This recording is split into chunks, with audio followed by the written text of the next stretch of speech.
आनन्दमानन्दकरं प्रसन्नं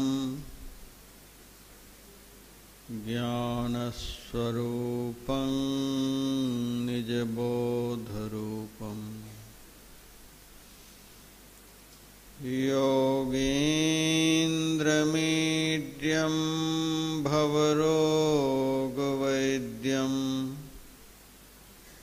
श्रीमद्गुरुं नित्यमहं नमामि। यस्याङ्घ्रिपङ्कजपरागपरप्रभावात् भूत्वा कृतिकृतिमतां श्रुतिमाचरामि तं सद्गुरुं सततसर्वसुखं सदग्र्यं वन्दे सदा विमलबोधघनं विचित्रम्। वन्दे गुरुपदकञ्जकृपासिन्धुनररूपहरि महामोहतमपुञ्जजासवचनरविकर्णिकर। मेरा मुझ में कुछ नहीं, जो कुछ है सब तोर,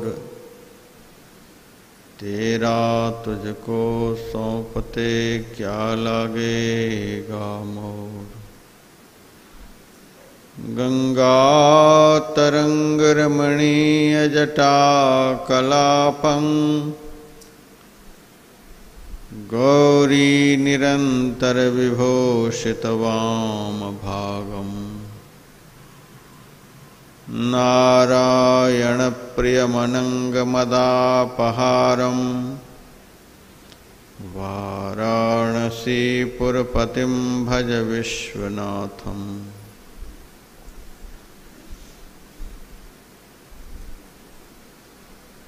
पवित्र ओंकारेश्वर क्षेत्र में आयोजित 10 दिवसीय ध्यान और सत्संग शिविर में भाग लिए हुए सत्संग प्रेमी सज्जन वृंद, माताओं तथा बहनों,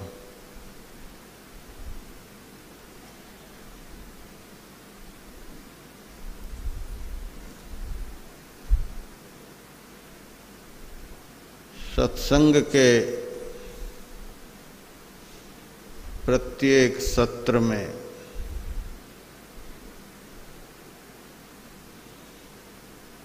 भगवान शिव के ज्ञानानुकूल 2 विषयों पर हम चर्चा करते आ रहे हैं।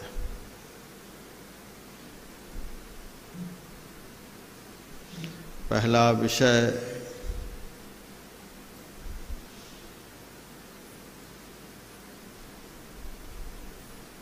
ध्यान में ध्यानाभ्यासी को दर्शन कैसे होता है,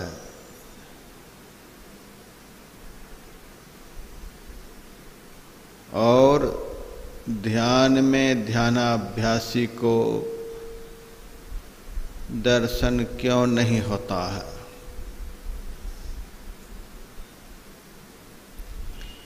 यही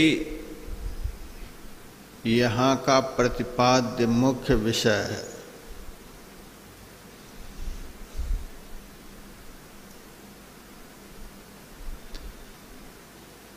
कभी हम दर्शन कैसे होता है, किस तरह से होता है, उसके लिए क्या सब करना पड़ता है, इस विषय पर चर्चा करते हैं। तो कभी दर्शन क्यों नहीं होता है, किस कारण से नहीं होता है, इस विषय पर चर्चा करते हैं।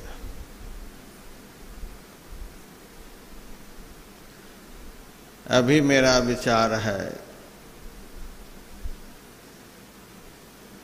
ध्यान के समय अंदर में दर्शन क्यों नहीं होता है, इसका कारण क्या है, इस विषय पर चर्चा करने की।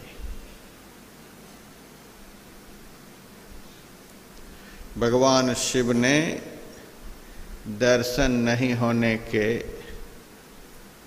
3 कारण बताए। संक्षेप में इसकी चर्चा पहले हुई भी है, फिर से इस विषय पर विचार करना मैं आवश्यक समझता हूँ। पहला कारण बताया, काम क्रोध लोभादि रत गृहासक्त दुख रूप ते किमि जानहि रघुपति मूढ़ पड़े तम को।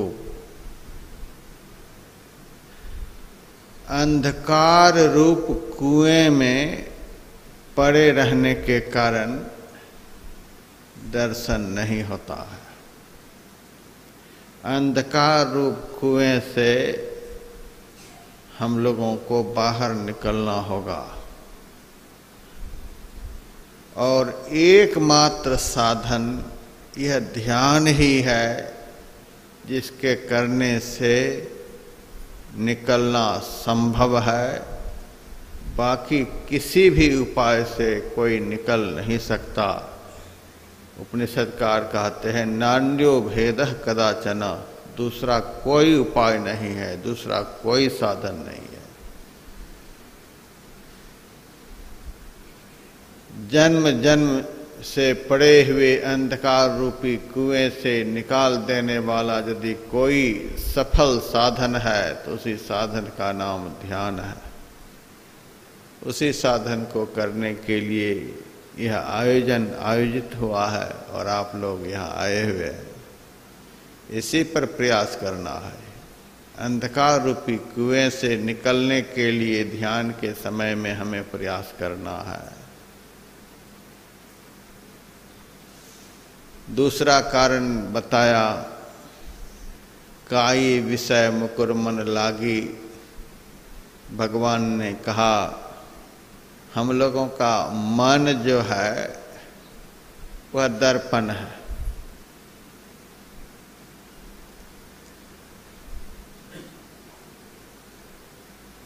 रूप का देखना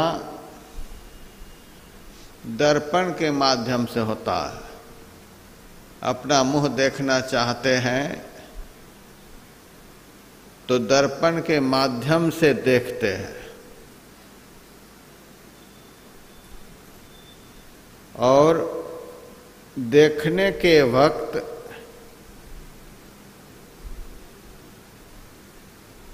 तीन बातों पर ध्यान भी देते हैं। अपना मुंह साफ साफ देखने के लिए दर्पण बिल्कुल साफ होना चाहिए। काई लगी हुई रहेगी तो मुंह नहीं दिखेगा, दर्पण हाथ में रहेगा मुंह नहीं दिखेगा।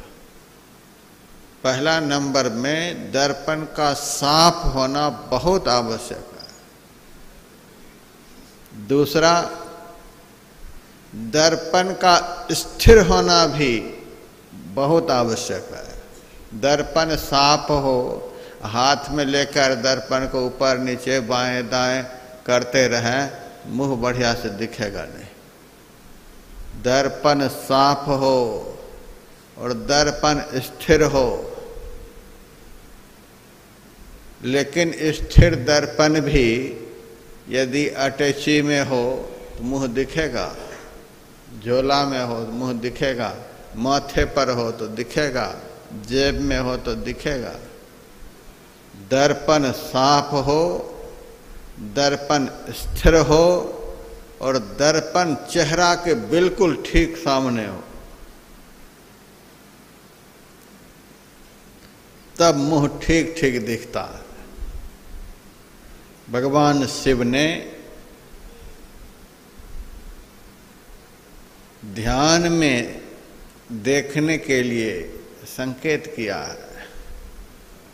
रूप दिखता है तब जब दर्पण साफ होता है, दर्पण स्थिर होता है, दर्पण ठीक सामने होता है। अंदर का रूप दिखता है तब जब मन रूपी दर्पण साफ होता है, मन रूपी दर्पण स्थिर होता है और मन रूपी दर्पण बिल्कुल सामने होता है। इन तीनों बातों पर यदि ढंग से ध्यान दिया जाएगा तो ध्यान में जरूर दिखेगा। दर्पण सामने हो, मुंह नहीं दिखे, यह कैसे संभव है? दर्पण सामने रहेगा, स्थिर रहेगा, साफ रहेगा तो मुंह अवश्य दिखेगा। उसी तरह से यदि हमारा मन निर्मल रहेगा, हमारा मन शुद्ध रहेगा, पवित्र रहेगा, साफ रहेगा, स्थिर रहेगा और बिल्कुल सामने रहेगा तो अंदर में भी दर्शन जरूर होगा।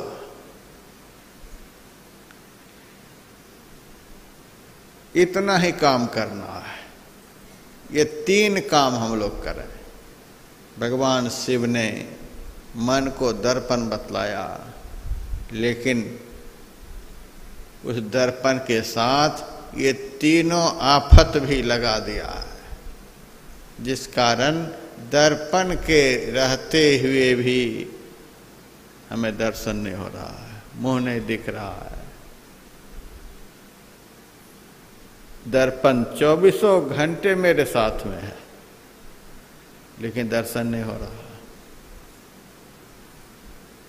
मन रूपी दर्पण को साफ करना है।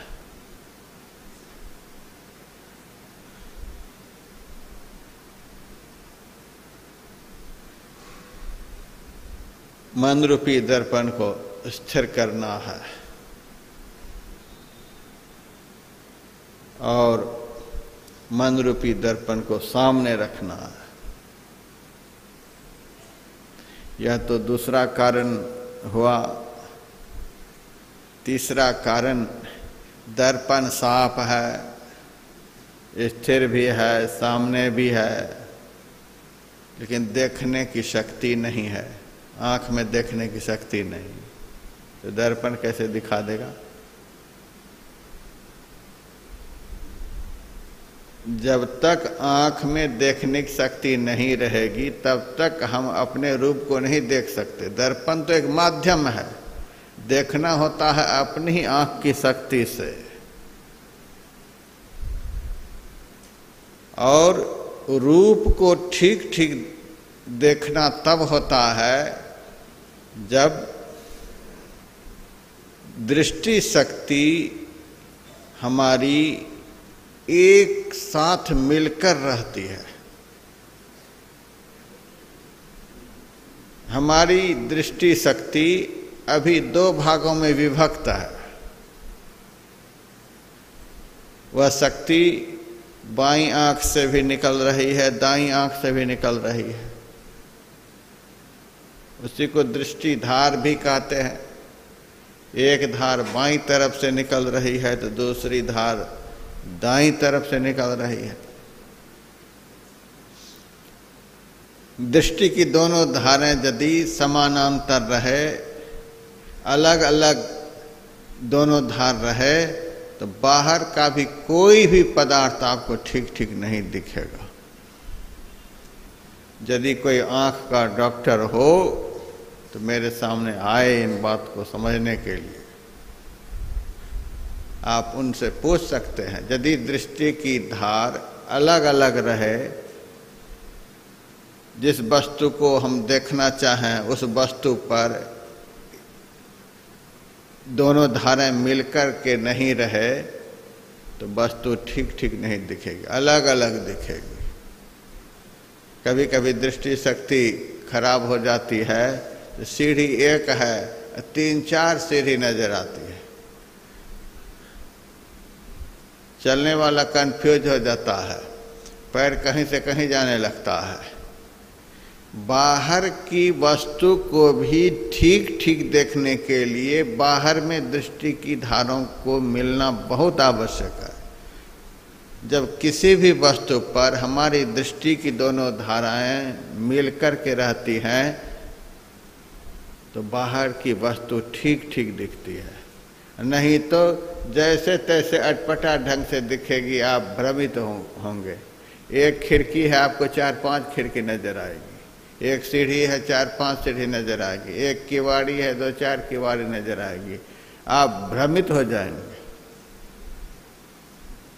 बाहर की वस्तु को देखने के लिए भी दृष्टि की दोनों धाराओं को मिला करके ही देखना होता है। जब दृष्टि की दोनों धाराएं मिलती हैं, लेकिन बाहर की वस्तु को देखने के लिए यह निश्चित नहीं है कि इतनी ही दूरी पर धार को मिलाना है।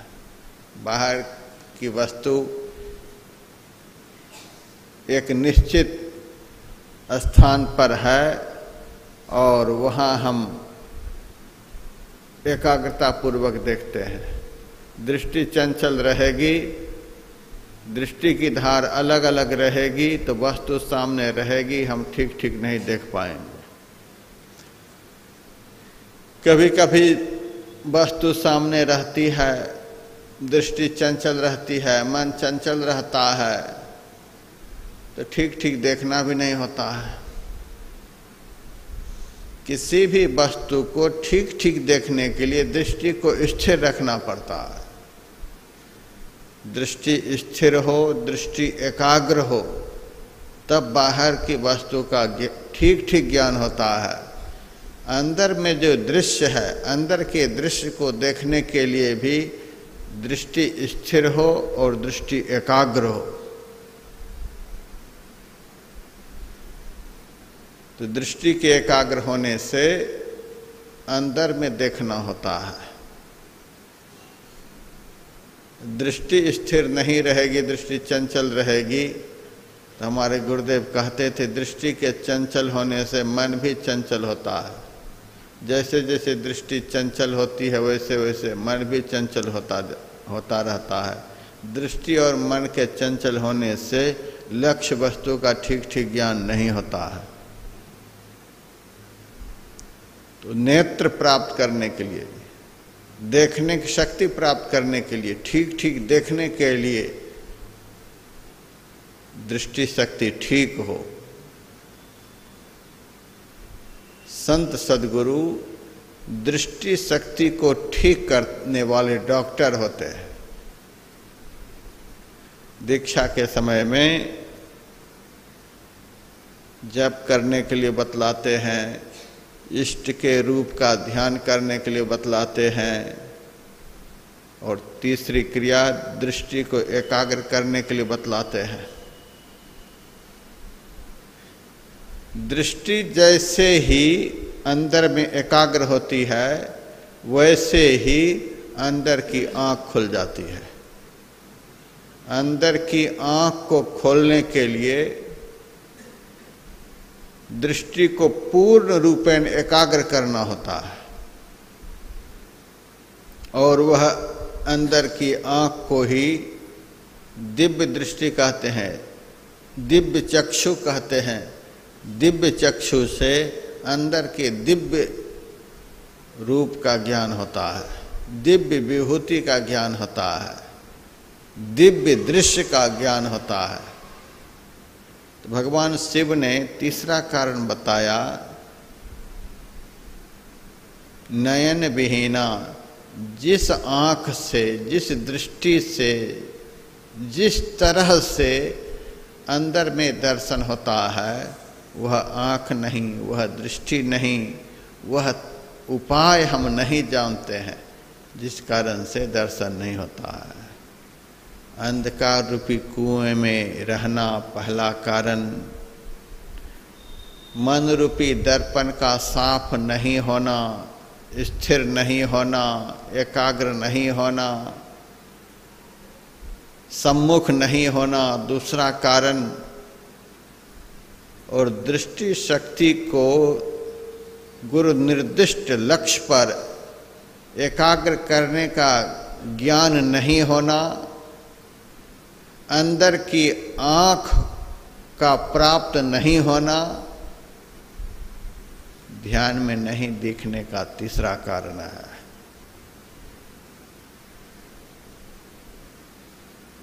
तो चलिए पहला कारण पर, दूसरा तीसरा कारण धीरे धीरे अपने सहज होता चला जाएगा। पहला कारण, मूढ़ पड़े तमकूप, अंधकार रूपी कुएं में हम पड़े हुए हैं। वह अंधकार रूपी कुआं कहाँ है जहां हम पड़े हुए हैं? वह अंधकार रूपी कुआं हमारे अंदर में है। शरीर देखने में 3.5 हाथ का लगता है, लेकिन अंदर में इस शरीर का 2 भाग बना हुआ है। बाहर से एक लगता है, 2 भाग नजर नहीं आता, लेकिन अंदर में इसका 2 भाग है। शरीर का अंदर में 2 भाग बना हुआ है। एक भाग का नाम है पिंड और दूसरा भाग का नाम है ब्रह्मांड। आंख से नीचे का जो भाग है वह शरीर का पिंड भाग कहलाता है, और आंख से ऊपर का भाग जो है वह शरीर का ब्रह्मांड भाग कहलाता है। ऊपर ब्रह्मांड है और नीचे पिंड है। हम इस शरीर में कहाँ रहते हैं? हम इस शरीर में पिंड की ओर रहते हैं, पिंड में रहते हैं।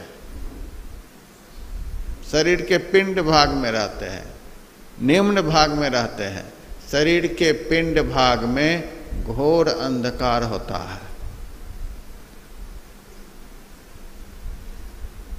आप पंजाब जाएंगे तो पंजाब में गांव को पिंड बोला जाता है। जाइए आप, हम तो जाते रहते हैं। गांव को पिंड बोलते हैं। कर्नाटक जाइए तो गांव को हल्ली बोलते हैं। अपना आश्रम है बेंगलुरु में, डोमर हल्ली। मैसूर में जो आश्रम है, जिस गांव में है उस गांव का नाम है कैथन हल्ली। तो पिंड कहते हैं गांव को। गांव में एक ही आदमी नहीं होता है, गांव में बहुत होते हैं। हमारे शरीर के पिंड भाग में बहुत लोग रहते हैं, उसके साथ हम भी रहते हैं। हमारे अलावे जितने शरीर के पिंड भाग में रहते हैं सब अंधकार को बढ़ाने वाले हैं, और हमारे अलावे शरीर के ब्रह्मांड भाग में जितने रहते हैं वे प्रकाश को बढ़ाने वाले होते हैं। शरीर के ब्रह्मांड भाग में हमारे साथ जितने होते हैं वे हमारे अंदर के प्रकाश को बढ़ाने वाले होते हैं, और हमारे अंदर में शरीर के पिंड भाग में जितने होते हैं वे अंधकार को बढ़ाने वाले होते हैं।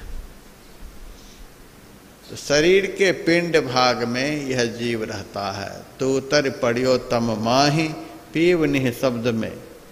हम शरीर के पिंड भाग में हैं, तो हमारे साथ में कौन कौन? 5 कर्म की इंद्रियां, हाथ पैर मुंह गुदा और लिंग। 5 ज्ञान की इंद्रियां, आँख कान नाक जिह्वा त्वचा। 4 सूक्ष्म इंद्रिय, मन बुद्धि चित्त अहंकार। 6 विकार, काम क्रोध लोभ मोह मद मात्सर्य। 5 विषय, रूप रस गंध स्पर्श शब्द। इतने सारे हमारे अंदर में हमारे साथ में रहते हैं। ये सब अंधकार को बढ़ाने वाले हैं। काम क्रोध लोभादि रत गृहासक्त दुख रूप ते किमि जान है रघुपति मूढ़ पड़े तम कोप। काम विकार जो है वह हमारे अंदर के अंधकार को बढ़ाने वाला विकार है। दो प्रकार के काम होते हैं, एक रतिप्रद काम होते हैं, दूसरे इच्छाप्रद काम होते हैं। स्त्री पुरुषों का जो संसर्ग है वह रतिप्रद काम है, और विविध वस्तुओं को पाने की जो मन में इच्छा उत्पन्न होती रहती है वह इच्छाप्रद काम है। दो में से कोई भी काम यदि आपके मन में उत्पन्न हो गया, इससे आपके अंदर का अंधकार बढ़ना शुरू हो जाएगा। हमें यहाँ से जाना है, यह ट्रेन पकड़नी है, फ्लाइट पकड़नी है, टिकट लेना है। जैसे जैसे मन आपका संसार के विषय में कुछ सोचना शुरू करेगा, वैसे वैसे आपका अंधकार बढ़ना शुरू हो जाएगा। मन रूपी पतंग को जैसे आप ढीला छोड़ेंगे, वैसे ही यह अंधकार को बढ़ाना शुरू कर देगा। आप सोचते जाइए। मैंने एक दिन प्रवचन के समय में सुनाया था, निश्चिंतो योग उच्यते। ध्यान में मन का निश्चिंत होना बहुत आवश्यक है। मन में कोई चिंता नहीं रहे। मन में जैसे चिंता होगी वैसे ही प्रकाश लुप्त हो जाएगा, अंधकार शुरू हो जाएगा। आप सोचिए कुछ भी, पुत्र के विषय में सोचिए, पौत्र के विषय में सोचिए, घर मकान के विषय में सोचिए, फैक्ट्री वगैरह के विषय में सोचिए। संसार के किसी भी वस्तु व्यक्ति के विषय में थोड़ा भी आप सोचना शुरू करिए और अंधकार बढ़ना शुरू हो जाएगा।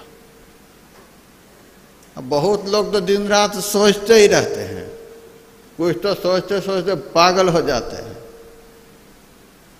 कुछ का ब्रेन हेमरेज हो जाता है, कुछ को ब्लड प्रेशर हो जाता है। ऐसी ऐसी बीमारी सोचते सोचते लग जाती है। शुगर की बीमारी जो है चीनी खाने से नहीं होती है। डॉक्टर लोग कहते हैं टेंशन कम रखो, सोचो कम, ज़्यादा सोचो नहीं, ज़्यादा चिंता मत करो, ज़्यादा टेंशन में मत रहो। ज़्यादा सोचेंगे ब्लड का प्रेशर बढ़ जाएगा। वही है ब्लड प्रेशर। ब्लड प्रेशर यदि कम नहीं होगा, वह बढ़ता ही रहेगा, तो ब्लड प्रेशर का छोटा गुरु भाई ही शुगर है। ब्लड प्रेशर जैसे जैसे बढ़ेगा वैसे वैसे अपने छोटे भाई को भी बुला लेगा, आ जाओ तुम भी आ जा। ब्लड प्रेशर जब बढ़ेगा तो शुगर को बुला लेगा। अब ब्लड प्रेशर के साथ यदि शुगर जुड़ गया, फिर आँख की रोशनी कम होने लग जाएगी, कान में सुनने की शक्ति कम होने लग जाएगी, दांत कमज़ोर होने लग जाएंगे, हड्डी कमज़ोर होने लग जाएगी, बहुत बीमारियां लग जाएंगी। एक शुगर के होने से देह में बहुत सारी बीमारियां लग जाती हैं। तो ब्लड प्रेशर बढ़ेगा तो गुरु भाई को बुला लेगा। गुरुदेव कहते थे स्वस्थ तन में स्वस्थ मन रहता है। मन को स्वस्थ रखने के लिए तन को भी स्वस्थ रखना पड़ता है। कुछ रोग ऐसे होते हैं जो तन को भी अस्वस्थ कर देते हैं और मन को भी अस्वस्थ कर देते हैं। यह टेंशन का रोग है। ये काम जो है अंधकार को बढ़ाने वाला है, अज्ञान को बढ़ाने वाला है। इसीलिए हम लोगों को ज़्यादा सोचना नहीं है। आप काहे के लिए दिन रात सोच रहे हैं? क्या हो रहा है आपके सोचने से? बहुत लोग तो इतना सोचते हैं कि हम कह नहीं सकते, सोचते ही रहते हैं। इतना सोचते हैं महाराज दुनिया की आबादी इतनी बढ़ती चली जा रही है, पता नहीं क्या होगा। ये दुनिया की आबादी बढ़ रही है, तुम बढ़ा रहे हो कि ब्रह्मा जी बढ़ा रहे हैं? ब्रह्मा जी आबादी को बढ़ा रहे हैं, उनको कोई टेंशन नहीं, तू काहे के लिए पागल हो रहे हो? बहुत आबादी बढ़ रही है, लोग खाएंगे क्या? दुनिया को खिलाने का टेंशन विष्णु भगवान को है। विष्णु भगवान ने आज तक दिवाला घोषित किया है, हम नहीं खिला पाएंगे। विष्णु भगवान को कोई टेंशन नहीं है, और हमको क्यों टेंशन है? सारी दुनिया के भरण पोषण करने वाले विष्णु भगवान के पास कोई टेंशन नहीं। हम तो एक मच्छर को भी आराम से खून नहीं पीने देते, हमको क्यों इतना टेंशन है? सारी सृष्टि का नियंत्रण करना, सारी सृष्टि को नियंत्रण में रखना, यह शिव जी का काम है। बहुत लोगों को बड़ा भारी टेंशन है, इतनी आबादी बढ़ रही है, लोग कहाँ रहेंगे, क्या खाएंगे? ये शिव जी का टेंशन लेकर के आदमी बैठा है, विष्णु भगवान का टेंशन लेकर के बैठा है, ब्रह्मा जी का टेंशन लेकर के बैठा है, कुबेर वरुण का टेंशन लेकर के बैठा है। इतना टेंशन में जीने वाला मेडिटेशन कैसे करेगा? ऐसे इतने टेंशन में रहने वाला ध्यान में कैसे क्या दिखेगा, जो इतना बड़ा जंजाल लेकर के बैठा हुआ है। इसीलिए उपनिषद ग्रंथ में लिखा हुआ है, निश्चिंतो योग उच्यते। श्रेष्ठ योग, श्रेष्ठ अभ्यास, श्रेष्ठ ध्यान वह है कि आप बेफिक्र होकर के ध्यान करें। औरंगजेब का एक भाई था, दारा शिकोह, बड़ा धार्मिक प्रवृत्ति का था।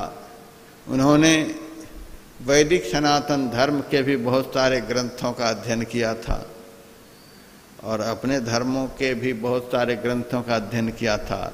उस अध्ययन के आधार पर उन्होंने वैदिक सनातन धर्म के संस्कृत साहित्य के शब्दों को और इस्लाम धर्म के आधार पर अरबी, फारसी, उर्दू शब्दकोश के शब्दों को मिला जुला करके एक उपनिषद बनाया। उस उपनिषद का नाम है इल्लो उपनिषद। उसमें उन्होंने लिखा है, अब आप लोगों को सुनाने के लिए हमने भी एक आध उनका श्लोक याद कर दिया। हेच फिकर मत कर्तव्यम, कर्तव्यम जिक्रे खुदा, खुदा ताला प्रसादे न सर्व कार्यम फतेह भवेत। हेच फिकर मत कर्तव्यम, हे संसार के लोगों, फिकर मत कर्तव्यम, चिंता मत करो, बिल्कुल चिंता नहीं करो।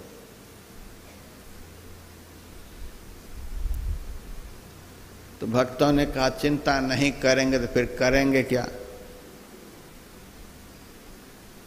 तो दारा शिकोह ने कहा कर्तव्यम जिक्रे खुदा, यदि चिंता किए बगैर नहीं रहा जाता है तो खुदा का चिंतन करो, ईश्वर का चिंतन करो, ईश्वर के विषय में सोचो।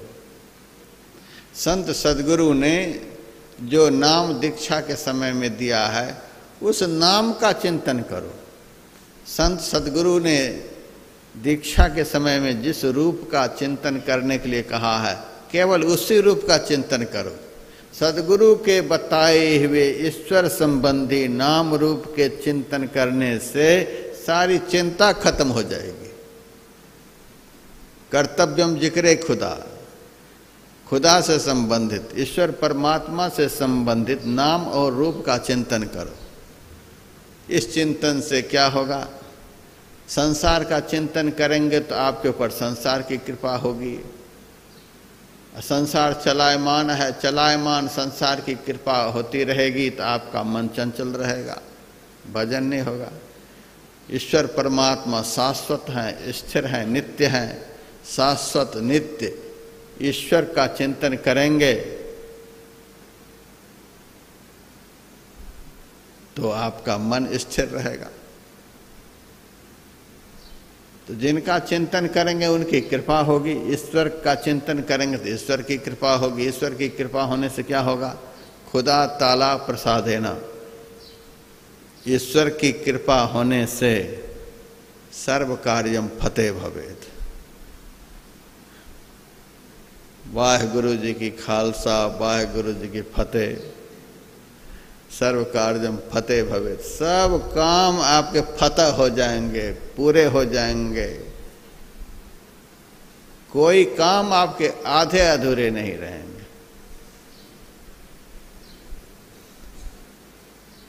हम यहाँ कुछ भी नहीं करते हैं, आप लोगों के साथ ध्यान पर बैठते हैं, आप लोगों के साथ सत्संग में बैठते हैं, आप लोगों के साथ टहलने के लिए जाते हैं, आप लोगों के साथ भोजन भी करते हैं। जिस समय आप भोजन करते हैं उसी समय हम भी भोजन करते हैं। जो भोजन आप करते हैं वही भोजन हम करते हैं, जरा सा भी फर्क नहीं होता, सब एक साथ चल रहा है।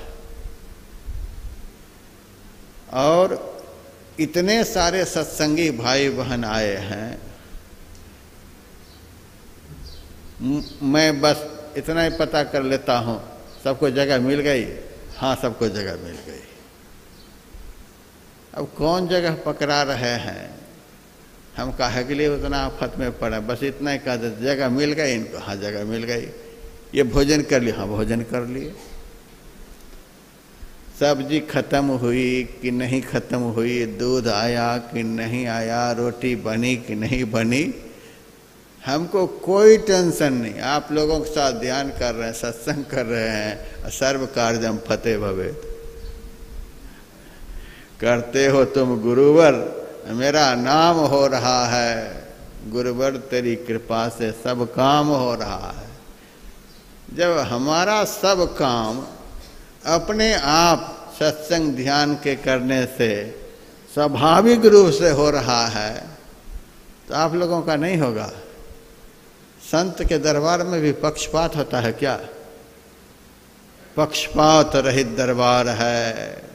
जिस तरह से आप लोगों के साथ में नियम से ध्यान भजन कर रहा हूँ, इतना बड़ा आयोजन का सब काम स्वाभाविक रूप से हो रहा है, हमें कोई टेंशन नहीं। कितना खर्चा होगा, कितना नहीं होगा, कोई टेंशन नहीं, सब हो जाएगा, सब स्वतः होगा। जब मेरा सब काम स्वतः गुरु महाराज पूरा कर रहे हैं, तो मेरा विश्वास है इस काम को यदि आप लोग जीवन में कभी नहीं छोड़ेंगे तो आप लोगों का भी सब काम स्वतः पूरा हो जाएगा।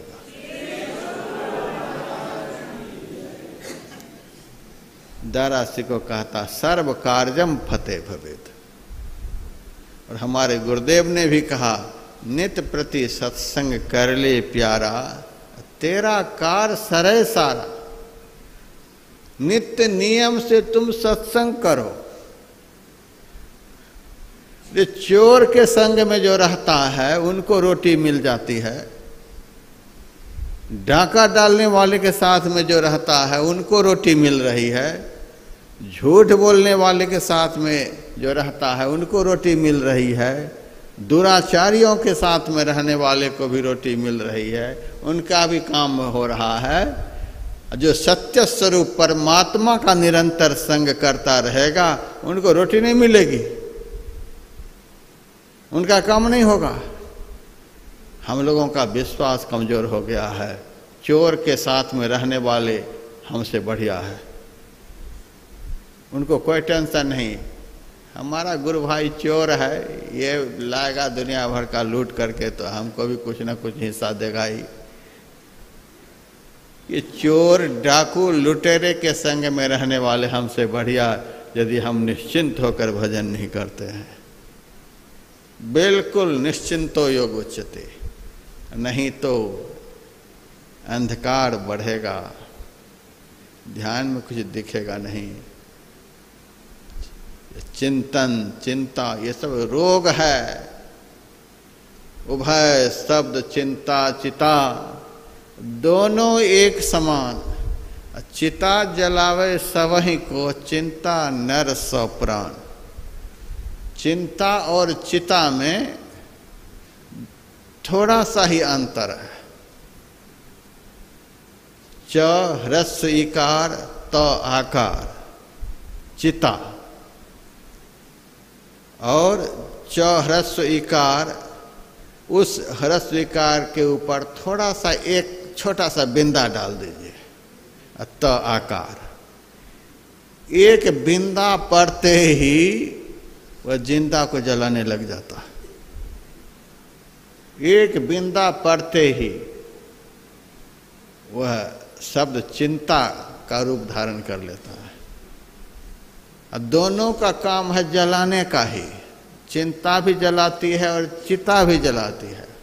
अंतर इतना ही है, चिता के ऊपर तो मुर्दा चढ़ता है, चिता मुर्दा को जलाती है। चिंता जिसकी खोपड़ी में घुस गई तो जिंदा आदमी को ही वह मार डालती है। चिंता सांपिनी काहे ने खाया, को जग जाहि ने व्यापी माया। चिंता जो है वह सर्पिनी है। सर्पिनी का काम क्या है, स्वभाव क्या है? हमने देखा है, जिस बच्चे को सर्पिनी पैदा करती है उसी बच्चे को खा करके वह जीती है।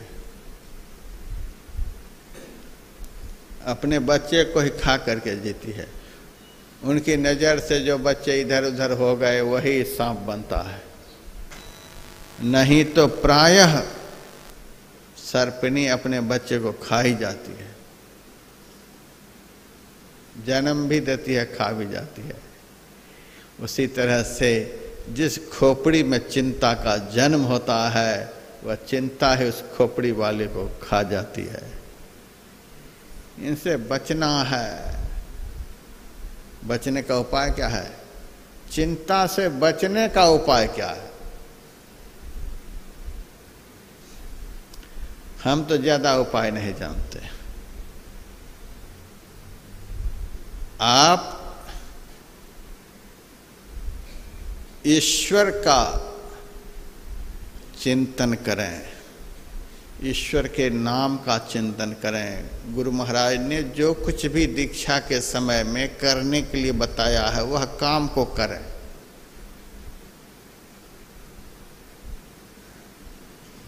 सोचना होता है, चिंता करना होता है संसार के वस्तुओं और व्यक्तियों का, और वही सोचना, वही चिंता यदि भजन का होने लग जाए तो वही चिंता चिंतन के रूप में बदल जाती है।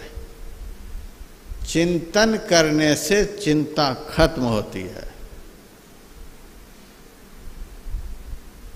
ईश्वर विषयक नाम का चिंतन करें, ईश्वर विषयक रूप का चिंतन करें। सद्गुरु ने जो कुछ भी दीक्षा के समय में करने के लिए कहा है बस उतना ही काम काफी है करने के लिए। सब चिंता खत्म। चिंतन करने से चिंता दूर होती है और चिंता करने से चिंतन होता नहीं और विकार बढ़ता जाता है, अंधकार बढ़ता जाता है। आज दुनिया के लोगों को देखिए, संसार का चिंतन करते करते, संसार के विषय में सोचते सोचते, घर मकान दुकान के विषय में सोचते सोचते अपने शरीर को रोगग्रस्त बना लिया है। आदमी रोगग्रस्त होता चला जा रहा है, उतना ही ब्लड प्रेशर बढ़ता जा रहा है। आप जैसे ही डॉक्टर के पास जाएंगे तुरंत वह पहले ब्लड प्रेशर चेक करेगा। 20-25 साल पहले कभी कभी हमारा शरीर अस्वस्थ होता था तो डॉक्टर आता था, उस समय ब्लड प्रेशर चेक नहीं होता था, तुरंत दवाई दिया। आजकल तो थोड़ी सी सर्दी भी लग जाए और डॉक्टर के पास पहुंच जाए तो sugar test, blood pressure test, कितना टेस्ट वह लिख देगा कि 2-4 रोग तो टेस्ट करवाते करवाते ही बढ़ जाएगा। और जब बाद में बिल आएगा, बिल आने के बाद तो फिर क्या कहना है, गया हुआ टेंशन भी वापस आ जाएगा, ऐसा है। तो मन में जैसे ही चिंता उत्पन्न होती है, वासना उत्पन्न होती है, इच्छा उत्पन्न होती है, वैसे ही अंदर का अंधकार बढ़ने लग जाता है। हमारे अंदर में अंधकार को किसी ने घुसाया नहीं है। शरीर में तो साधु भी रहते हैं, शरीर में तो संत भी रहते हैं, शरीर में तो देवता भी रहते हैं, उनके अंदर में कहाँ अंधेरा है? वे तो आंख बंद करते हैं, सदा भासति भासति, आंख बंद करते हैं तो संत सदैव प्रकाश में ही रहते हैं, प्रकाश का ही दर्शन करते हैं। सच्चा साधक भी आंख बंद करके प्रकाश का ही दर्शन करता है।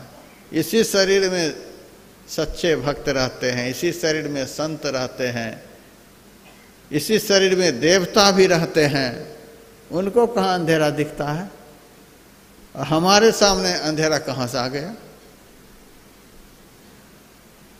हमारे अंदर में जो अंधेरा आया, हमारी नासमझी के कारण। जैसे ही मन में कोई इच्छा उत्पन्न हुई, रतिप्रद इच्छा हो चाहे वासनाप्रद इच्छा हो, बस अंधकार भरना शुरू हो जाएगा। मन में क्रोध उत्पन्न हो गया, मन में क्रोध उत्पन्न हो गया। यदि उस क्रोध को आप नहीं दबा सके, क्रोध के वशीभूत हो गए, तो वह क्रोध आपके अंदर के अंधकार को बढ़ा देगा। क्रोध अंदर के अंधकार को बढ़ा देता है। आप कहेंगे क्रोध अंधकार को कैसे बढ़ाता है? आप देखिएगा, जब मन में क्रोध उत्पन्न होता है, यह दिखता है। जो माता तीनों लोकों में तीर्थ के समान पूजनीय है, उसी माता को गाली बकने लग जाता है। जो पिता तीर्थ स्वरूप होते हैं, उसको दुर्वचन कहने लग जाता है। जो बड़े भाई सदा सम्मान के योग्य होते हैं, उनको दुर्वचन कहने लग जाते हैं। जो आदमी आदर देने के योग्य हैं, उनको गाली बकने लग जाते हैं। ये अंधेरा नहीं है तो और क्या है? उसको दिख ही नहीं रहा है कि आदर के योग्य हैं, और दुर्व्यवहार उनके साथ करने लग जाते हैं। ये क्रोध अंधकार को बढ़ाता है। कुछ नहीं सोचता है उस वक्त, किसके साथ क्या बोलना चाहिए, किनके साथ क्या करना चाहिए, अंधकार के वशीभूत हो जाता है। लोभ अंधकार को बढ़ाता है। जैसे जैसे लोभ बढ़ेगा, वैसे वैसे आपके अंदर का अंधकार बढ़ेगा। बढ़ाते जाए, और चाहिए और चाहिए, इतना हो जाए, उतना हो जाए, उतना हो जाए। आप बढ़ाते जाओ लोभ को, अंधकार बढ़ेगा। लोभ के बढ़ने से शांति आज तक बढ़ी नहीं है, सुख बढ़ा नहीं है। लोभ बढ़ता है तो दुख बढ़ता है, अशांति बढ़ती है, अंधेरा बढ़ता है, अज्ञान बढ़ता है। विकार के बढ़ने से सुख शांति आज तक बढ़ी ही नहीं, दुख अशांति भले बढ़ती है। लोग नहीं समझते हैं, हम क्या करेंगे? जब तक माइक मेरे सामने है, बोल रहा है, नहीं मानेंगे तो हम क्या कर सकते हैं? लोभ को बढ़ाएंगे तो अंधेरा बढ़ेगा, अंधेरा दुख और अशांति को बढ़ाएगा।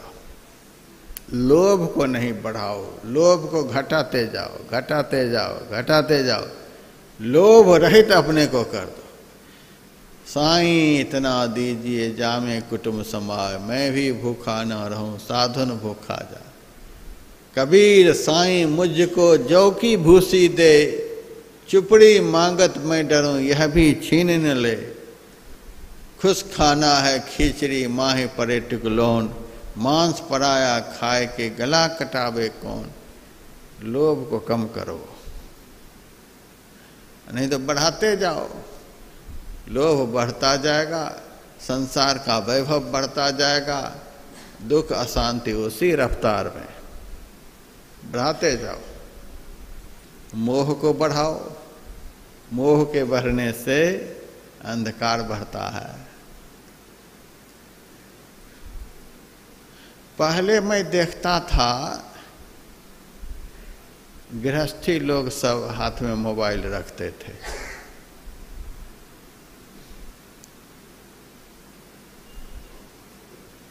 मैनेजर से बात कर रहे हैं, भाई से बात कर रहे हैं, बाप से बात कर रहे हैं, कहाँ कहाँ बात कर रहे हैं। दुनिया भर के आफत में गृहस्थी लोग रहते हैं, दुनिया भर के।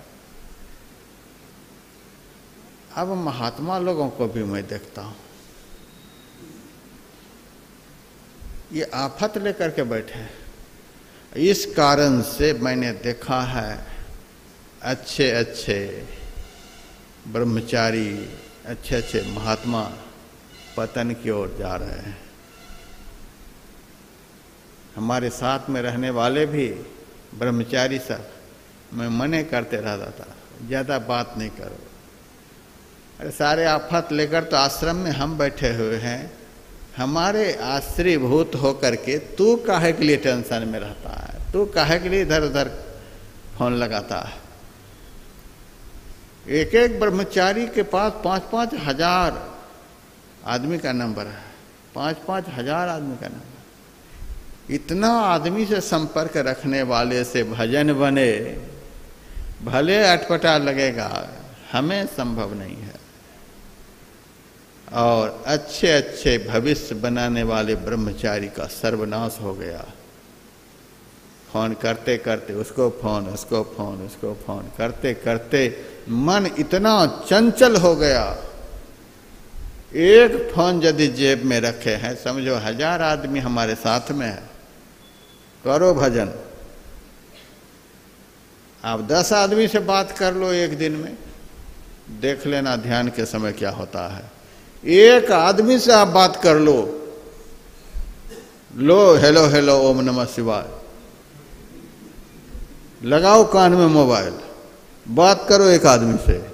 यदि उस वक्त ध्यान में आपका मन लग जाए, एक आदमी से बात करने पर भी ध्यान में विक्षेप पैदा होता है, जो सारे दिन हेलो हेलो ओम नमः शिवाय, उनसे भजन बने।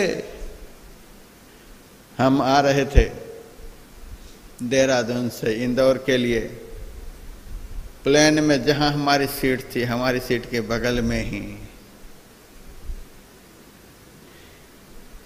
रामदेव बाबा की भी सीट थी, एक ही साथ बैठे हुए थे।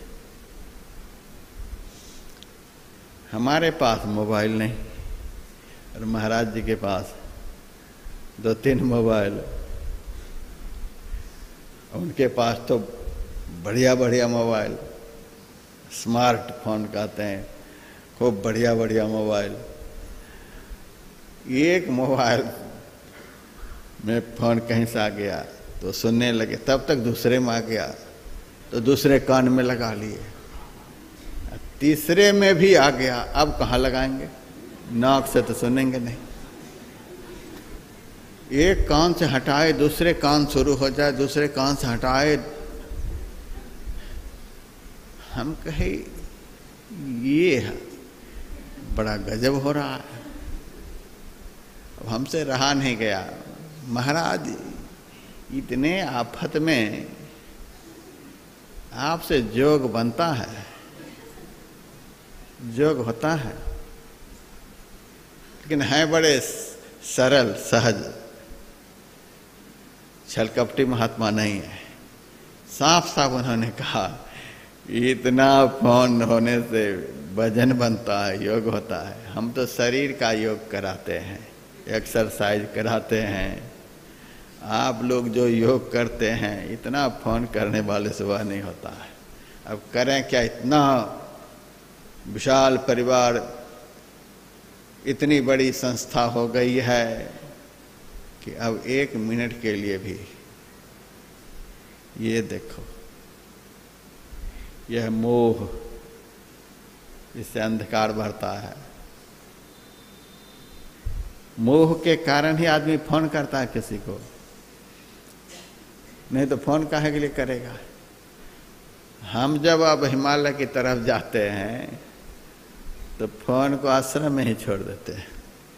हम अपने साथ के ब्रह्मचारियों को समझाते हैं, लेकिन समझत नहीं समझाए, समझाते हैं, समझत नहीं समझाए। हम कहते हैं कि 50,000 आदमी कम से कम मेरे से दीक्षा लिया हुआ है, इतने को हमने दीक्षा दी है, और लाखों लोग मेरे साथ ऐसे ही धर्म प्रेमी जुड़े हुए हैं। अभी तो जितने लोग यहाँ पर मेरे प्रवचन को सुन रहे हैं, इससे कितने गुना अधिक देश विदेश के लोग इस कार्यक्रम को सुन रहे हैं। सीधा प्रसारण देश विदेश में हो रहा है।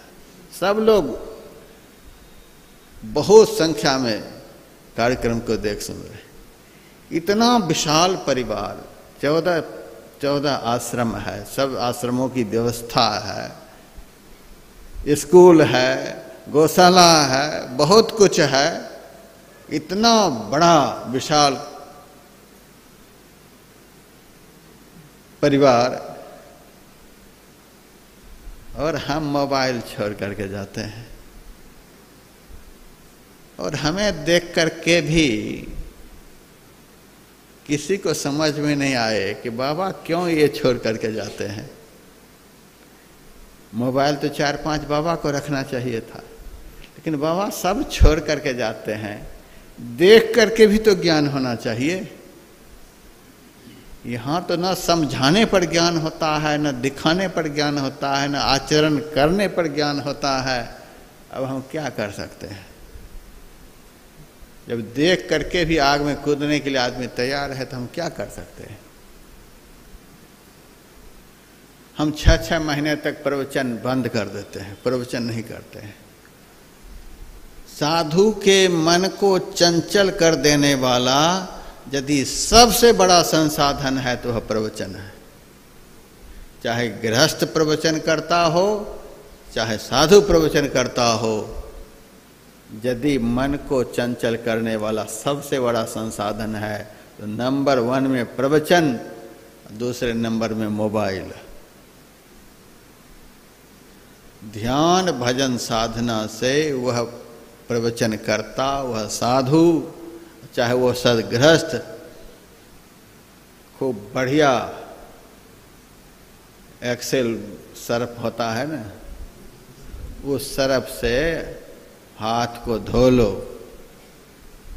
ध्यान भजन से हाथ धो लो बढ़िया सर्फ से, नहीं होगा। बुरा लगेगा, अटपटा लगेगा। दुनिया के लोग सुन रहे हैं, सारे प्रचारक भी सुनते होंगे।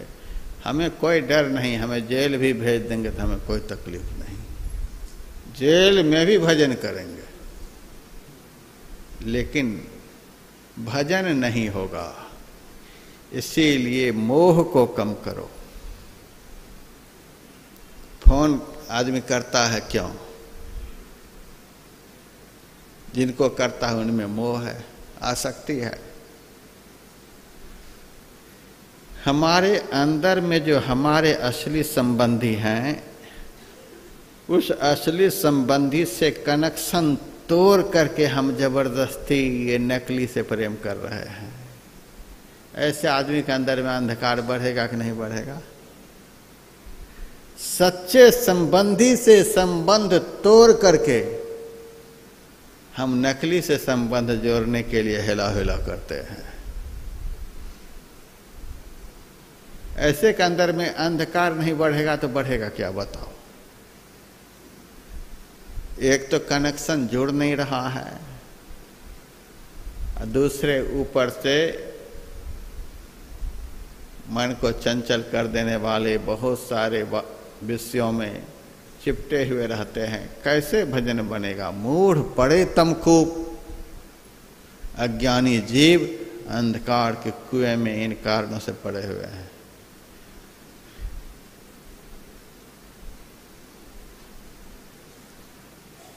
एक ये भी जो मेरे बगल में बैठता है, इनके पास बहुत छोटा मोबाइल है, लेकिन उस मोबाइल में सिम नहीं है। ये मोबाइल सुनता है 2-2 घंटे सुनता है, लेकिन केवल मेरा प्रवचन सुनता है। ये मोबाइल का सही सदुपयोग करता है। तब देख रहे हैं, 5 टाइम मेरे बगल में बैठा हुआ है, देख रहे हैं, 3 वक्त सत्संग में बैठा हुआ है। कभी गैर हाजिर देखे हैं? नहीं देखते। जो साधु के सद्वचन को निरंतर सुनते रहेंगे, उनका मोह दूर होगा। मोबाइल रखो तो जो प्रवचन सुनाया जा रहा है उन प्रवचन को सुनो, मोबाइल का सही सदुपयोग, इससे मोह दूर होगा। बिनु सत्संगन हरि कथा तेहि बिन मोह न भाग। बिना सत्संग के, बिना हरि कथा के ये मोह दूर नहीं होते हैं। मोह को दूर करना चाहते हैं, आसक्ति को दूर करना चाहते हैं, तो सत्संग वचन को सुने, संत का संग करें, ईश्वर विषयक चर्चा को सुने, इससे मोह कम होगा। इसके विपरीत जो होंगे तो मोह को बढ़ाएगा, अंधकार को बढ़ाएगा। इन कारणों से अंधकार बढ़ता है। हमारे जो असली संबंधी हैं, उस असली संबंधी से संबंध नहीं जोड़ करके नकली में। लेकिन आप लोग गृहस्थाश्रम के हैं, आपके परिवार को हम बेघर करना नहीं चाहते। क्या सब सुन कर के आए हैं, घर में रहने भी नहीं देंगे। तो दूसरा मंत्र मैं आप लोगों को पढ़ा रहा हूँ। घर परिवार में रहते हुए भी आप पार हो जाएंगे। सबसे रसिए, सबसे बसिए, सबकी सुनिए बोल, हाँ जी कहते रहिए, रहिए अपनी ओर। हाँ में हाँ मिलाते रहो। रामकृष्ण परमहंस कहते थे, बड़े घर की नौकरानी की तरह संसार में रहना सीखो। बड़े घर की नौकरानी जो होती है, बाहर से आए हुए लोगों से कहती है ये घर हमारे हैं, बच्चे हमारे हैं, परिवार हमारे हैं, सब हमारे हैं। लेकिन उनका दिल कहता है ये सब हमारे मालिक के, हमारा तो कुछ है नहीं। मालिक का ऑर्डर हो जाएगा, घर खाली करना पड़ेगा, यहाँ से निकलना पड़ेगा। उसी तरह से सब मेरे मालिक के, सब हमारे प्रभु के हैं, हमारा यहाँ कुछ भी नहीं है। उनका आदेश होते एक ही क्षण में यहाँ से निकलना पड़ेगा। सब हमारे मालिक के हैं। ऐसा भाव मन में रखते हुए यदि गृहस्थाश्रम में कोई रहे, धन्यो गृहस्थाश्रम, वह गृहस्थाश्रम धन्य है। इस तरह से रहना है। रामकृष्ण परमहंस कहते थे, खीरा की तरह संसार में रहो। खीरा बाहर से चिकनी चुपड़ी होती है, लेकिन यदि उसका टुकड़ा करेंगे तो भीतर से विभाग बना हुआ होता है। बाहर से सबसे मिलजुल करके रहें, लेकिन भीतर से यह समझते रहें, यहाँ भीतर में जो भीतर वाले हैं वही अपने हैं। बाहर वाले को बेगाना कहते हैं। क्या सराय की वासना सब लोग बेगाना हो तो भोर सब उठी चले, दूर देश को जाना हो। बाहर से आए हुए लोगों को, जिनसे हमारा कोई नाता रिश्ता नहीं, कोई लेना देना नहीं, ऐसे जो बाहर के लोग आते हैं उनको बेगाने कहते हैं। तो हमारे अंदर में जो हैं, जो सदैव हमारे साथ रहते हैं, दुख में सुख में हर परिस्थिति में हमारे साथ रहते हैं, वे हमारे हैं। ये 2-4-5 मिनट वाले जो बाहर से आए हुए सब बेगाने हैं। फिर भी बाहर से आए हुए लोगों की खातिरदारी करो, कोई बात ना, आओ बैठो, चाय पी लो, फिर जाओ। ऐसा थोड़े होता है कि बाहर के लोगों को चिपका करके आप घर में रख लेते हैं। बाहर वाले से बाहर जैसा व्यवहार होता है, बाहर से व्यवहार होता है। अब भीतर वाला जो होता है, अंतरंग जो होता है, उनसे अंतरंग व्यवहार होता है, साफ सुथरा व्यवहार होता है। साफ सुथरे वाले से साफ सुथरा व्यवहार, ये नकली प्रेम करने वाले से नकली व्यवहार। इस तरह से यदि समझ बूझ करके संसार में आप रहेंगे तब तो पार हो जाएंगे, और नहीं चिपटते चिपटते फिर क्या हालत होगी पता नहीं।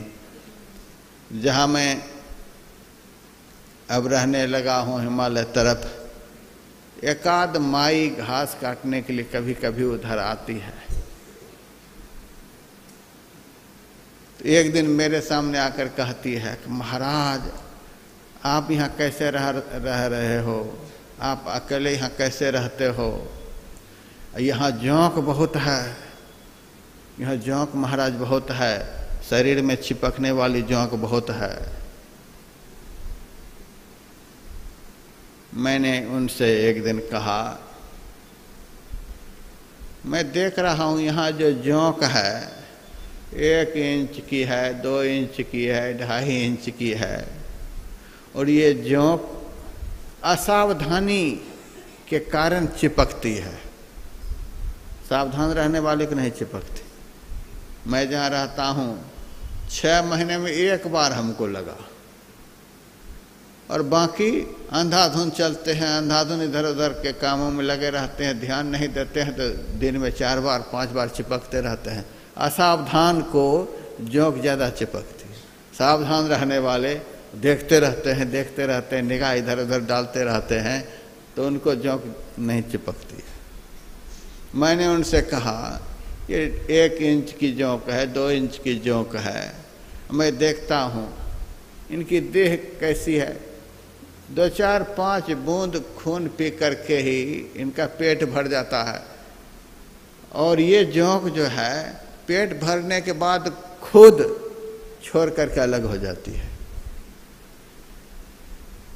ये शरीर में चिपकने वाली जो जोंक है, थोड़ा सा खून पीने से उसका पेट भर जाता, पेट भरते ही वह आपके शरीर को छोड़ करके अलग हो जाएगा, वो चिपक करके नहीं रहती।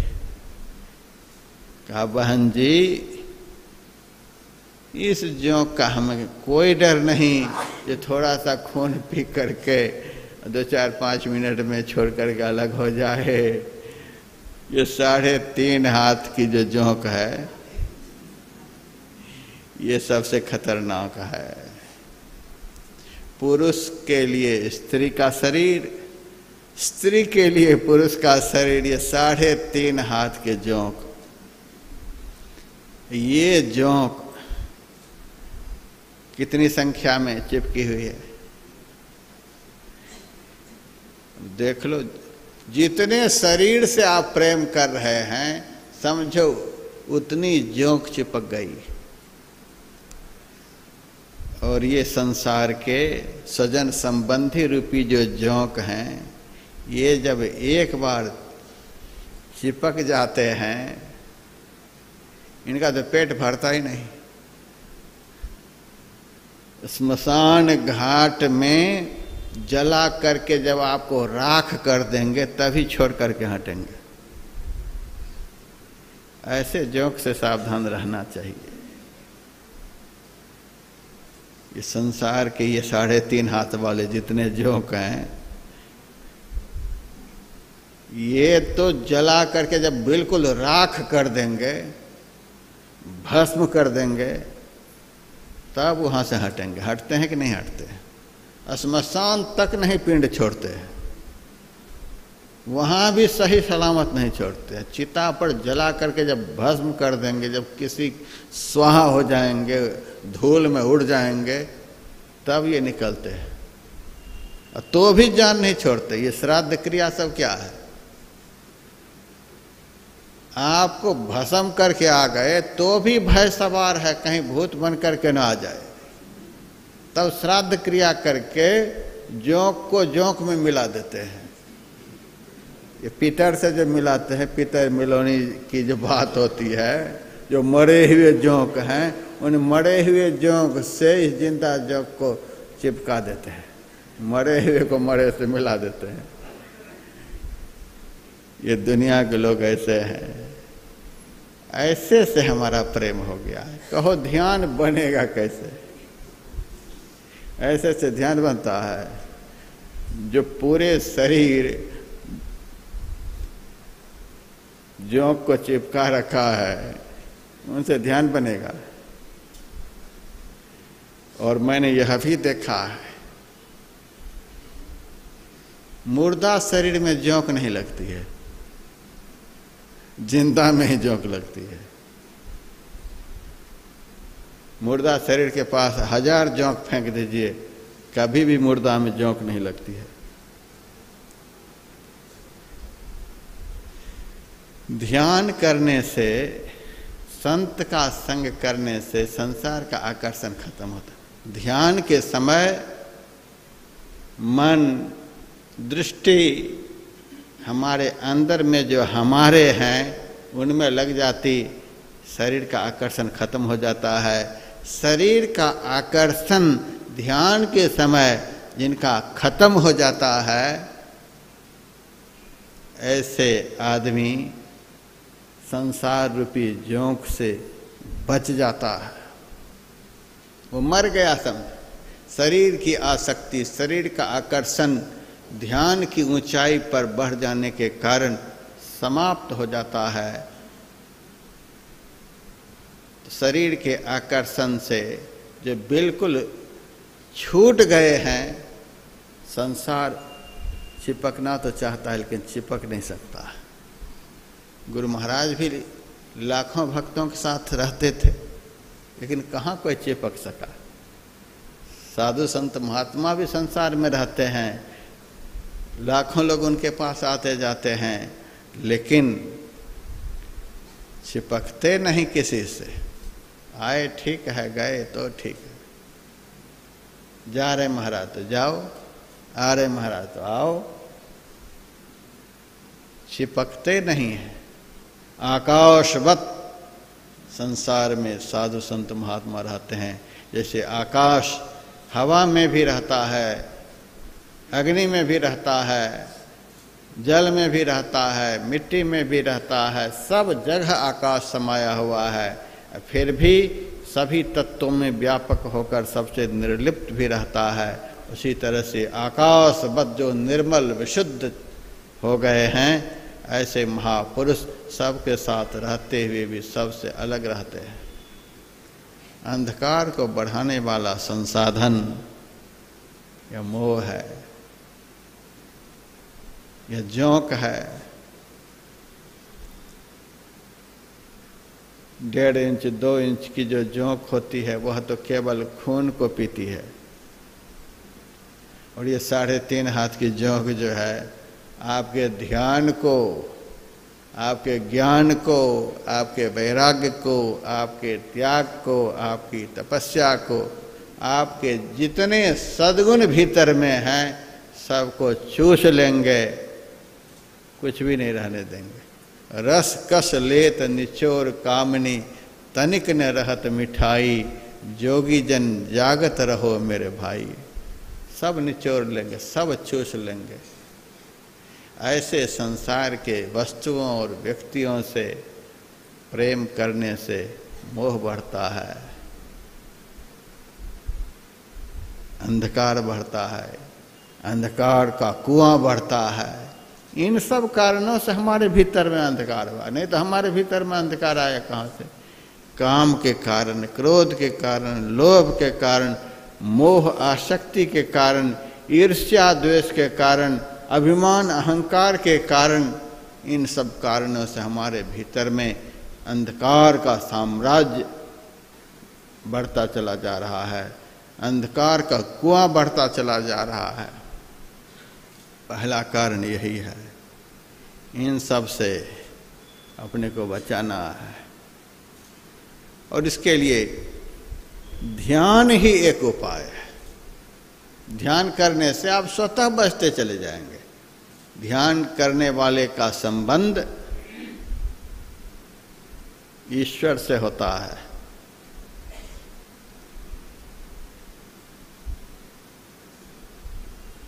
देवर्षि नारद जी के मन में काम विकार उत्पन्न हो गया, विश्व मोहिनी की सभा में चला गया, उनसे विवाह भी करना चाहता है।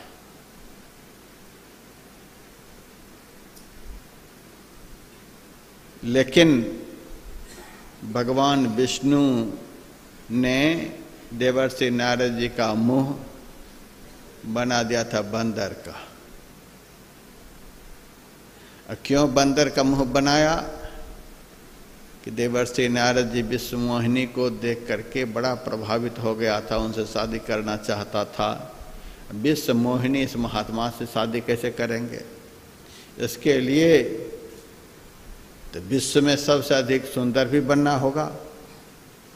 विश्व मोहिनी से शादी करने के लिए विश्व में सबसे सुंदर पुरुष बनना होगा। और बुढ़ापे में नारद का अर्थ होता है बिना दांत वाला महात्मा। रद का अर्थ होता है दांत, जिसके मुंह में एक भी दांत नहीं, उसी को नारद कहते हैं। यानी बहुत वृद्ध हो गए थे देवर्षि नारद जी। उसके मन में यह विकार उत्पन्न हो गया और विश्व मोहिनी से विवाह करना चाहता है। तो विश्व मोहिनी से विवाह करने के लिए विश्व में सबसे अधिक सुंदर बनना होगा। बुढ़ापे में यह विकार सवार हुआ है, तो विश्व में सबसे अधिक सुंदर कौन बनाएंगे नारद जी को? जो विश्व में सबसे अधिक सुंदर हैं, विश्व में सबसे अधिक सुंदर परमात्मा हैं, भगवान हैं। तो विष्णु भगवान के पास गए। विष्णु भगवान से कहा कि महाराज हमें आपका रूप चाहिए। किस लिए रूप चाहिए? मेरा रूप किस लिए चाहिए? तो बता दिया, हमें विवाह करना है। तो ठीक है,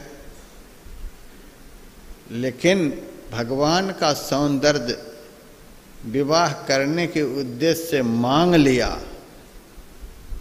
और मांगने के बाद एक बात जो देवर्षि नारद जी भगवान से बोले, उसी बात से भगवान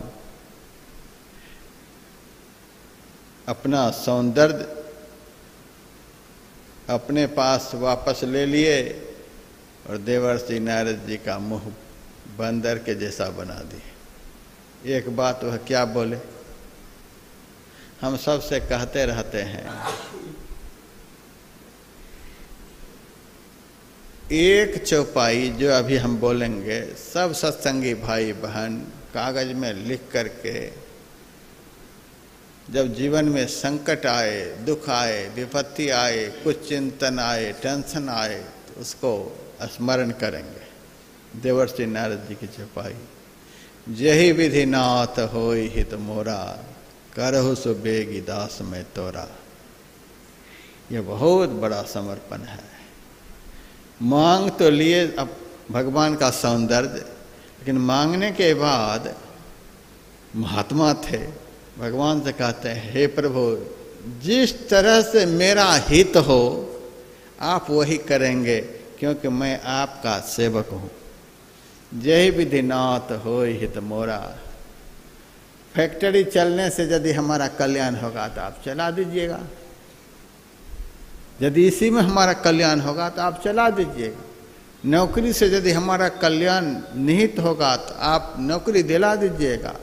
पैसे से, पुत्र से, धन से, पद से, प्रतिष्ठा से, संसार के किसी भी पदार्थों से यदि इसमें हमारा कल्याण निहित हो तो वह कार्य आप करा दीजिएगा। यदि सड़क पर भीख मांग करके ही यदि हमारा कल्याण निश्चित हो, हमें भिखमंगा बना सकते हैं, हमें और कुछ नहीं चाहिए। यही विधि नाथ होई हित मोरा, जिस तरह से मेरा कल्याण हो। जब कभी भी गुरु महाराज से प्रार्थना करें बस इतना ही, यही विधि नाथ होई हित मोरा, करहु सो बेगी दास में तोरा।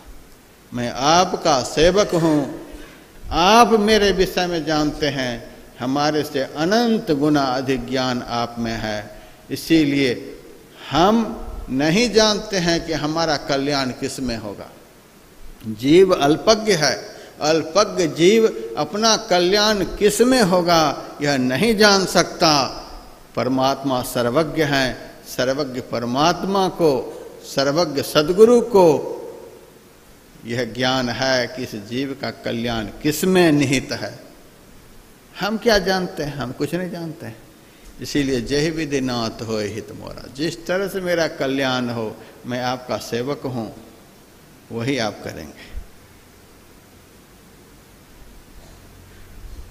भरत जी ने भी कहा था, जय विधि प्रभु प्रसन्न जिय हो, करुणा सागर कीजय सो।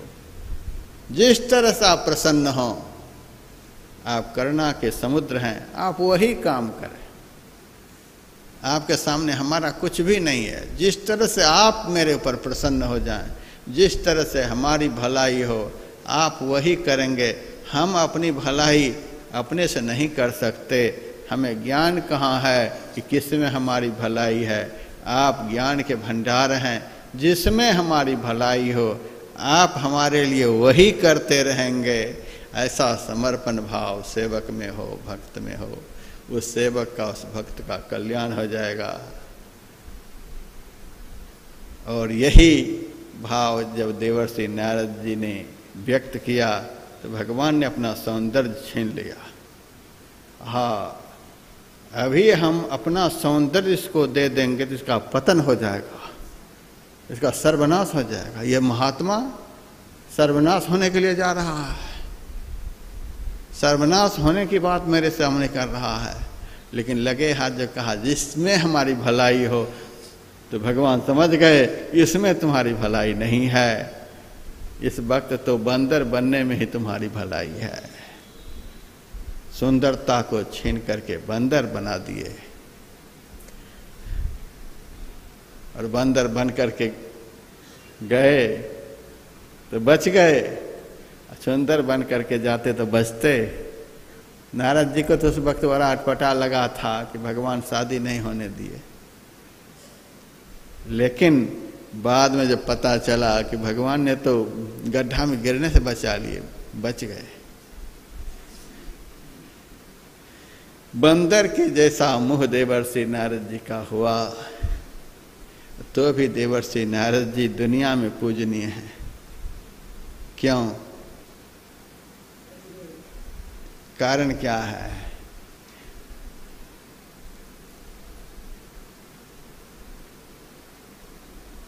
काम के वशीभूत जब मन हो जाता है, जब काम के हाथ का यह जीव हो जाता है, तब तो सुंदर होते हुए भी यह जीव बंदर बन जाता है। राम के हाथ का यदि यह जीव बंदर बन जाए तो बंदर भी तीनों लोकों में सुंदर बन जाता है। राम के हाथ का बंदर बन जाए। देखिए, राम के हाथ का बंदर हनुमान जी त्रिलोक पूज्य हैं। राम के हाथ का बंदर त्रिलोक पूज्य, और कामिनी के हाथ का बंदर, कामी के हाथ के बंदरी घर में भी चाय पूछने के लिए कोई तैयार नहीं है। महाराज जी के घर में अब बच्चे चाय नहीं पूछते हैं, तो बंदर बना था किसका? बंदर बना था किसका? अब चाय कौन पूछेंगे? यदि भगवान के हाथ के बंदर बनते तो सुंदर हो जाते। ये संसारियों के हाथ के बंदर बन गए, काम के हाथ के बंदर बनो। ध्यान में नहीं दिखने के कारण यही सब हैं, जिन कारणों से हमारे अंदर के अंधकार बढ़ते चले जा रहे हैं। इन विकारों से अपने को बचाने के लिए जो विकारहीन हैं उनका चिंतन, कामहीन क्रोध जामे, लोभहीन मोह तामे, मदहीन मत्सर न कौक विकारो है। विकारहीन अव्यक्त रूप से परमात्मा है और व्यक्त रूप में सद्गुरु हैं। न संत सद्गुरु में कोई विकार होते, न परमात्मा में कोई विकार होता। ऐसे विकारहीन नाम रूप के चिंतन से मन विकार से रहित हो जाता है। मन जैसे विकार से हीन होता है कि अंधकार का कुआं साफ हो जाता है, दिखना शुरू हो जाता है।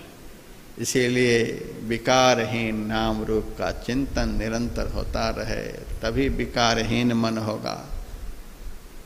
इसी प्रयास के लिए यह आयोजन हुआ है और कोई इसके पीछे मन में चाहना नहीं है। सबका मन विकारहीन हो जाए, निर्विकार में सबका मन लग जाए, इसीलिए आयोजन आयोजित हुआ है। इस प्रयास में सब कोई लगें। अब एक भजन सुने, फिर आरती। जय गुरु महाराज।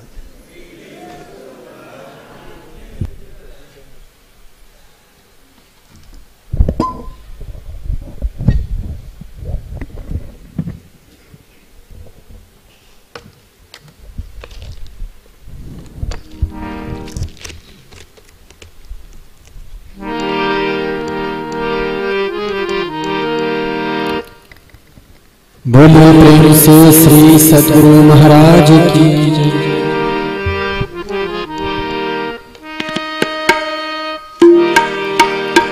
ईश्वर को जान बंदे, ईश्वर को जान बंदे, मालिक तेरा वही है। ईश्वर को जान बंदे, मालिक तेरा वही है। ईश्वर को जान बंदे, ईश्वर को जान बंदे, मालिक तेरा वही है। ईश्वर को जान बंदे, मालिक तेरा वही है।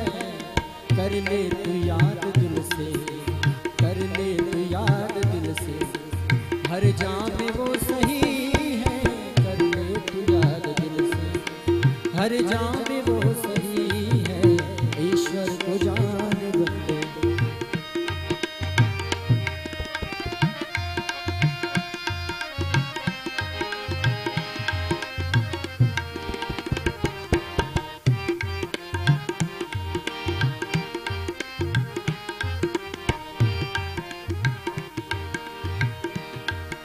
भूमि अगन पवन में, सागर पहाड़ वन में। भूमि अगन पवन में, सागर पहाड़ वन में। उसकी सभी भवन में, उसकी सभी भवन में छाया समा रही है। ईश्वर को जान बंदे, मालिक तेरा वही है। ईश्वर को जान बंदे, मालिक तेरा वही है। ईश्वर को जान बंदे।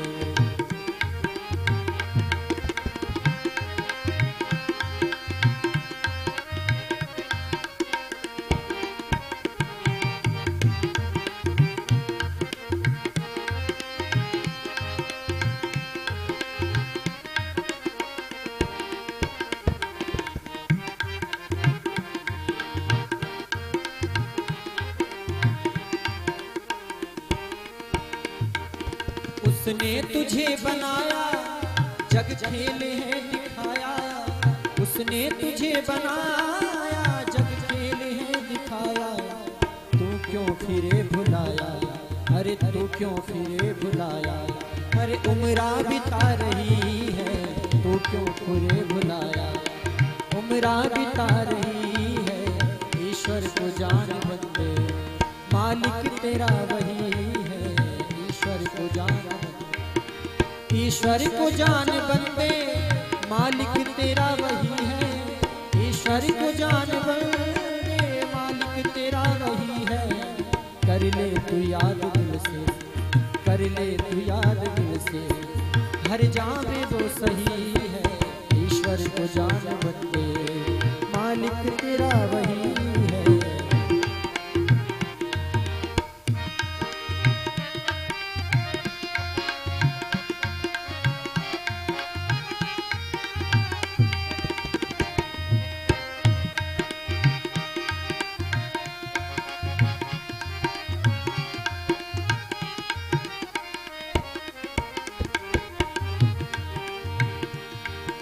विषयों की छोड़ आशा, सब झूठ है तमाशा।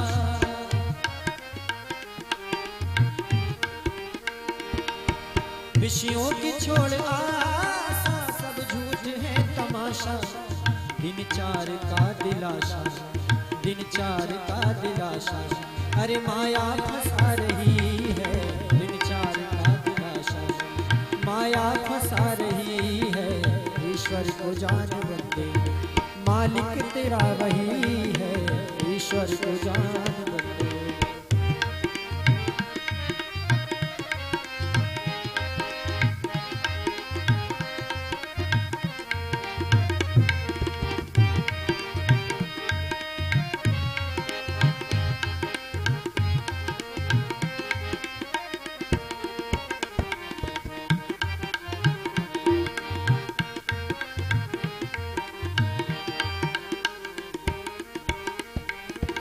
दुनिया से दिल हटा लो, प्रभु ध्यान में लगा लो। दुनिया से दिल हटा लो, प्रभु ध्यान में लगा लो। ब्रह्मानंद मोक्ष पालो, ब्रह्मानंद मोक्ष पालो।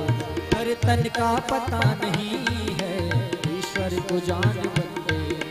मालिक तेरा वही है, ईश्वर को जान बंदे। मालिक तेरा वही है, ईश्वर को जान बंदे। मालिक तेरा वही है, ईश्वर को जान बंदे। मालिक तेरा वही है, कर ले तू याद दिल से, कर ले तू याद दिल से। हर जाम वो सही है, ईश्वर को जान बंदे। मालिक तेरा वही है, ईश्वर को जान बंदे। ईश्वर को जान बंदे, ईश्वर को जान बंदे। बोलिए प्रेम से श्री सद्गुरु महाराज की जय। आरती संग सतगुरु के कीजय। अंतर ज्योत होत लख लीजय।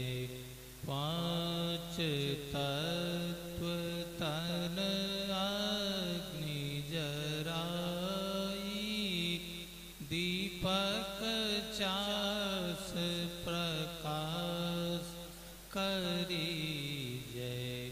गगन थाल रवि शशि फल फूला। मूल कपूर कलश धर दीजय। अक्षत नभ तारे मुक्ताहल। पोहा पमाल हिय हार गोही जय। श्वेत पान मिष्टान मिठाई। चंदन धूप दीप सब चीजय। झलक झांझ मन मीन मजीरा। मधुर मधुर धुनि मृदंग सुनी जय। सर्व सुगंध उरी चली आकाशा। मधुकर कमल केली धुनि धीजय। निर्मल ज्योत जरत घट माही। देखत दृष्टि दोष सब छीजय। अधर धार अमृत बही आवे। सतमत द्वार अमर रस भीजय। पी पी होय सूरत मत वाली। चरि चरि उमगी अमीरस रीजय। कोट भान छवि तेज उजाली। अलख पार लखीला लगी जय।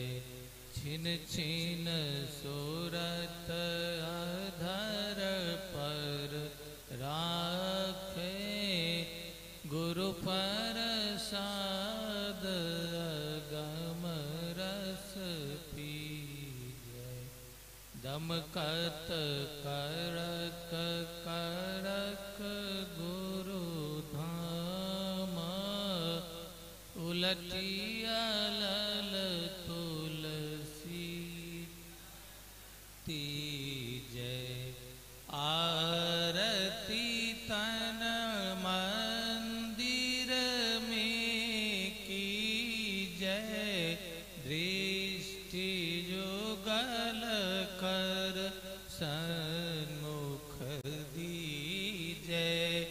चमके बिंदु सूक्ष्म अति उज्ज्वल ब्रह्म ज्योति अनुपम लख लीजय जगमग जगमग रूप ब्रह्मंडा निरखी निरखी ज्योति तज दीजय शब्द सुरत अभ्यास सरल तर करी करी सार शब्द गहिली जय ऐसी जुगति काया